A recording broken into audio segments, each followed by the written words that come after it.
ఒక టీచరు చాలా నిబద్ధతతో పనిచేసిన ఆయన తన పిల్లలకి మంచి చదువు చెప్పించాడు.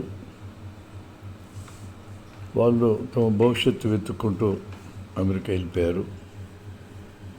అప్పుడప్పుడు వాట్సాప్లో మాట్లాడతారు.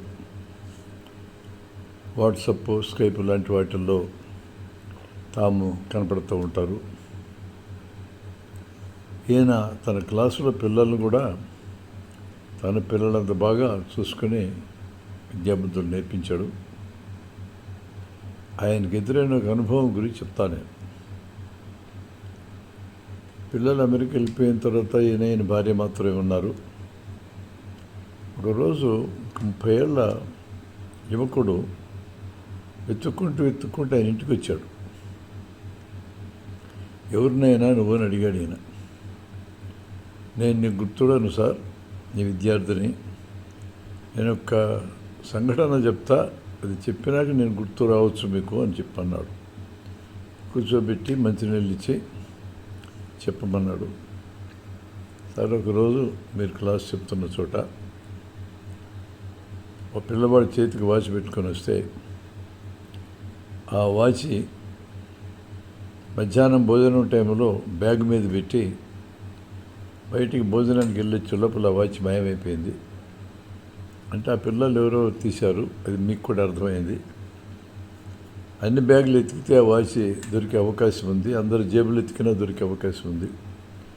కానీ మీరు ఏం చేశారంటే 35 మంది పిల్లలు ఉన్న రోజున 35 మందిని గోడ పక్కనే బ్యాగులు పెట్టమని చెప్పారు.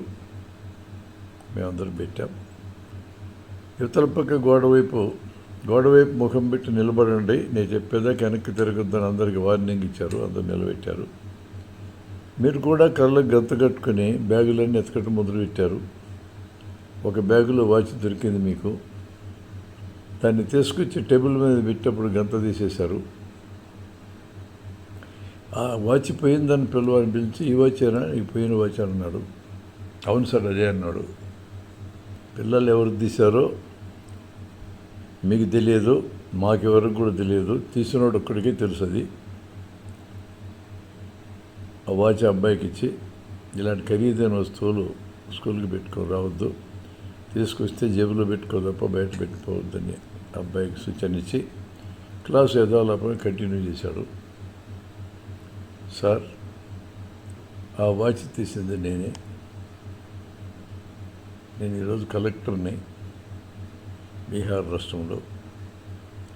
నాకు ఎప్పుడైతే గుర్తొస్తూ ఉంటుంది, మీరు ఆ రోజు వాచ్ దొంగతనం చేసింది ఫలానా పిల్లవాడిని సులభంగా తేల్చగలిగి ఉండొచ్చు. అలా తేల్చి ఉంటే ఆ జీవితం ఏమై ఉండేదో. మీకు కూడా తెలియకూడని ఉద్దేశంతో గంత కట్టుకుని ఎతికారు. నా మనసులో ప్రింట్ అయిపోయింది ఈ సంఘటన.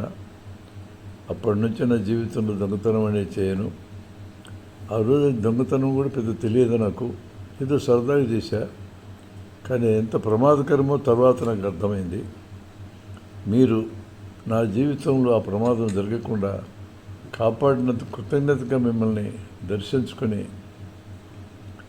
మీకు నా కృతజ్ఞత తెలియజేసుకొని పోదామని వెతికారు. సార్, ఎన్నాళ్ళు మీ అడ్రస్ నాకు దొరకలే, ఇప్పుడు దొరికింది అని ఆయనకి భార్యకి బట్టలు పెట్టి ఫోటో తీసుకొని వెళ్ళిపోయాడు.